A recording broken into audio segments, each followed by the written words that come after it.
നിങ്ങൾക്ക് ഈ പാർട്ടിയെ കുറിച്ച് ഒരു ചുക്കും അറിയില്ല.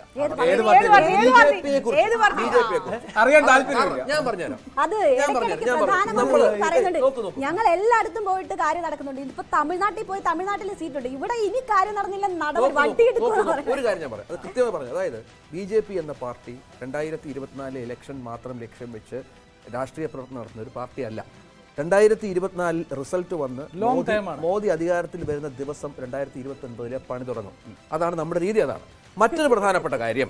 അതായത് AK ആന്റണിയെ പോലെ കോൺഗ്രസ് നേതൃത്വത്തിലെ രണ്ടാമത്തെ നേതാവിന്റെ മകൻ BJPയിലേക്ക് വരികയാണ്. അതെ, കേരളത്തിൽ ഏത് സീറ്റിൽ AK ആന്റണിയെ മത്സരിപ്പിക്കും? നിങ്ങൾ പറ.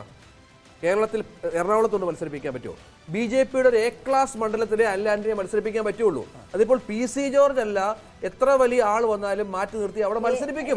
അതാണ് പാർട്ടിയുടെ രീതി തന്നെ. ഞാൻ പറഞ്ഞത് അനിൽ ആന്റണിക്ക് ഈ സമയത്തുള്ള ഇമേജ് ആണ് പ്രശ്നം.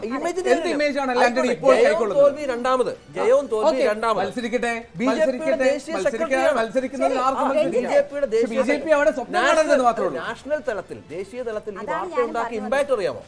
ആർക്കെങ്കിലും അറിയാമോ? നാഷണൽ മീഡിയയിൽ ആ വാർത്ത AK ആന്റണിയുടെ മകൻ BJP സ്ഥാനാർത്ഥിയായി പത്തനംതിട്ടയിൽ ശബരിമലയുടെ നാട്ടിൽ മത്സരിക്കുന്നു എന്നാണ് വാർത്തകൾ വന്നത് നിരവധി ദേശീയ മാധ്യമങ്ങളിൽ. ഹൈജാക്കിന്റെ കാരണം പോസിറ്റീവ് വാർത്തയായിട്ട് പത്തനംതിട്ടക്കാർ കാണില്ലല്ലോ.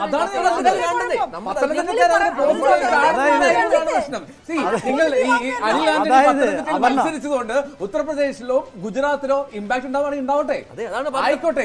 ഞാനിപ്പോ ചർച്ച ചെയ്യുന്നത് കേരളത്തെ പറ്റിയാണ്, പത്തനംതിട്ട മണ്ഡലത്തെ പറ്റിയാണ്. അതായത് ഉത്തമ ഇവിടെ ഒരു താത്വികമായ അവലോകനമാണ് നമ്മൾ നടത്തിയത്.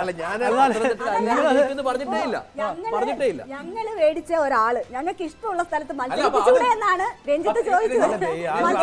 എൽദോ മനസ്സിലാക്കേണ്ട ഒരു കാര്യം, അതായത്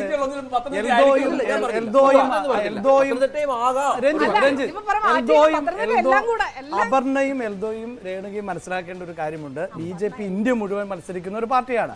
അല്ലാതെ കേരളത്തിലോ ത്രിപുരയിലോ പശ്ചിമ ബംഗാളോ പോലെയുള്ള ഏതാനും സംസ്ഥാനങ്ങളിൽ നിൽക്കുന്ന ഒരു പാർട്ടിയല്ല. അതുകൊണ്ടാണ് രഞ്ജിത്തിന് ഇതിനെ ഇത്രയധികം വിശാലമായി പത്തനംതിട്ടയെ കുറിച്ച് സംസാരിക്കേണ്ടി വരുന്നത്.